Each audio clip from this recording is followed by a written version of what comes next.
Hello friends, welcome back to new video. RCB versus Rajasthan eliminator ಮಹತ್ವದ ಪಂದ್ಯದಲ್ಲಿ RCB ಎಡವಿದ್ದಲ್ಲಿ ಸೋಲಿಗೆ ಇವೇ ಪ್ರಮುಖ ಕಾರಣಗಳಾದ್ವಾ. ಐಪಿಎಲ್ 2024ರಲ್ಲಿ ಸತತ 6 ಪಂದ್ಯಗಳನ್ನು ಗೆಲ್ಲುವ ಮೂಲಕ ಪ್ಲೇ ಆಫ್ ಪ್ರವೇಶಿಸಿದ ರಾಯಲ್ ಚಾಲೆಂಜರ್ಸ್ ಬೆಂಗಳೂರು ತಂಡವು ರಾಜಸ್ಥಾನ್ ರಾಯಲ್ಸ್ ವಿರುದ್ಧ ಸೋಲುವ ಮೂಲಕ ಟೂರ್ನಿಯಿಂದ ಹೊರಬಿದ್ದಿದೆ. ಮೊದಲು ಬ್ಯಾಟಿಂಗ್ ಮಾಡಿದ ಆರ್ಸಿಬಿ ನಿಗದಿತ 20 ಓವರ್ಗೆ 8 ವಿಕೆಟ್ ನಷ್ಟಕ್ಕೆ 172 ರನ್ ಗಳಿಸಿತು. ಈ ಟಾರ್ಗೆಟ್ ಬೆನ್ನಟ್ಟಿದ ರಾಜಸ್ಥಾನ್ ತಂಡವು 19 ಓವರ್ಗೆ 6 ವಿಕೆಟ್ ನಷ್ಟಕ್ಕೆ 174 ರನ್ಗಳಿಗೆ ಮೂಲಕ 4 ವಿಕೆಟ್ಗಳಲ್ಲಿ ಗೆದ್ದಿತು. ರಾಜಸ್ಥಾನ್ ರಾಯಲ್ಸ್ ವಿರುದ್ಧ ಮಹತ್ವದ ಪಂದ್ಯದಲ್ಲಿ ಆರ್ಸಿಬಿ ಸೋಲನ್ನಪ್ಪುವ ಮೂಲಕ ಟೂರ್ನಿಯಿಂದ ಹೊರಬಿದ್ದಿದೆ. ಸತತ 6 ಪಂದ್ಯಗಳಲ್ಲಿ ಗೆದ್ದು ಭರ್ಜರಿಯಾಗಿ ಪ್ಲೇ ಆಫ್ ಲಗ್ಗೆ ಇಟ್ಟಿದ್ದ ಆರ್ಸಿಬಿ ಕಪ್ ಗೆಲ್ಲುವ ಕನಸು ಕೊನೆಗೂ ನೆರವೇರಲೇ ಇಲ್ಲ.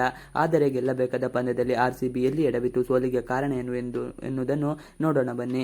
ಆರ್ಸಿಬಿ ಬೌಲಿಂಗ್ ಸಹ ಕೊಂಚ ದುಬಾರಿಯಾಯಿತು.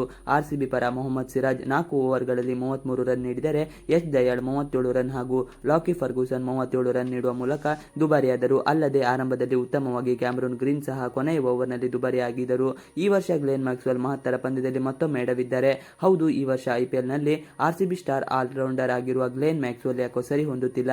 ಈ ವರ್ಷದ ಐಪಿಎಲ್ ಸೀಸನ್ನಲ್ಲಿ ಮ್ಯಾಕ್ಸಿ ಬರೋಬ್ಬರಿ 4 ಬಾರಿ ಡಕೌಟ್ ಆಗಿದ್ದು ಅದರಲ್ಲಿ 2 ಬಾರಿ ಗೋಲ್ಡನ್ ಡಕೌಟ್ ಆಗಿದ್ದಾರೆ. ಇಂದು ಸಹ ರಾಜಸ್ಥಾನ್ ಪರ ಮ್ಯಾಕ್ಸ್ವೆಲ್ ಮೊದಲ ಎಸೆತದಲ್ಲಿ ಶೂನ್ಯಕ್ಕೆ ಔಟ್ ಆಗುವ ಮೂಲಕ ನಿರಾಸೆ ಮೂಡಿಸಿದರು.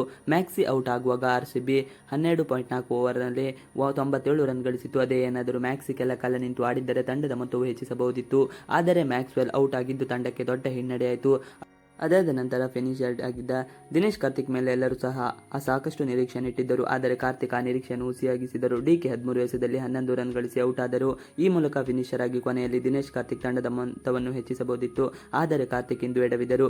ಇಂದು ತಂಡದ ಬೃಹತ್ ಮೊತ್ತ ಕಲೆ ಹಾಕಲು ಹಿನ್ನಡೆಯಾಯಿತು. ಇಲ್ಲವಾದಿದ್ದಲ್ಲಿ ಈ ಇಬ್ಬರು ಆಟಗಾರರು ಅಬ್ಬರಿಸಿದರೆ ತಂಡವು 190ಕ್ಕೂ ಹೆಚ್ಚಿನ ರನ್ ಗಳಿಸಬಹುದಾಗಿತ್ತು. ಇನ್ನು ಟಾಮ್ ಕ್ಲೋರರ್ ಅವರು 11 ರನ್ ಗಳಿಸಿದಾಗ ಯಶ್ ದಯಾಳ್ ಓವರ್ನ 4.1 ಓವರ್ ಎಸೆತದಲ್ಲಿ 6 ಹೊಡೆಯುವ ಪ್ರಯತ್ನ ಮಾಡಿದರು. ಆದರೆ ಕ್ಯಾಚ್ ಆಗಿದ್ದ ಈ ಬೌಲನ್ನು 6 ಗಡಿಯಲ್ಲಿ ಗ್ಲೆನ್ ಮ್ಯಾಕ್ಸ್ವೆಲ್ ಕೈ ಚೆಲ್ಲುವ ಮೂಲಕ ಜೀವದಾನ ನೀಡಿದರು. ಇವಿಷ್ಟು ಇವತ್ತಿನ ವಿಡಿಯೋ.